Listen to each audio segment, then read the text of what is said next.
हाँ शिकारी मछली दे गया है। जी जी उस्ताद दे गया, वजन कर रहा हूँ। जल्दी से इसका वजन करके बताओ मुझे।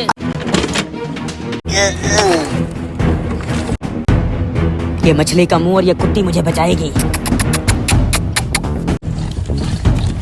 Oh no. ओ कौन है तू? मेरे ढाबे की छत के ऊपर क्या कर रहा था? भाई साहब, मैं आपके ढाबे की छत पे बैठ के धुने सीख रहा था। उस्ताद, ये कलमुहा कौन है उस्ताद? पता नहीं कोई ढोल वाला है, हमारे ढाबे की छत के ऊपर चढ़ा हुआ था।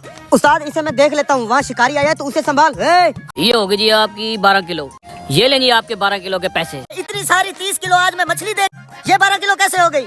हाजिर उस्ताद जी, भगा दिया उस ढोल वाले को, दोबारा नजर भी नहीं आएगा इधर। बाकी के 18 किलो फ्रिज में रख दिए। ना उस्ताद, मैंने कहा फ्रिज में रखी है, मैं तो अभी तोल रहा था। ये देखो यही मछली है जो मैंने तोली है। यही से क्या मतलब है? पूरे 30 किलो आज मैं तुझे मछली दे के गया था, वो जो इतने बड़े बड़े दाने थे वो किधर गए? हाँ हाँ उस्ताद, ये वाकई दे के गया था बड़े बड़े दाने। उस्ताद मुझे लगता है वो सारी मछलियाँ कुत्ती खा गई है।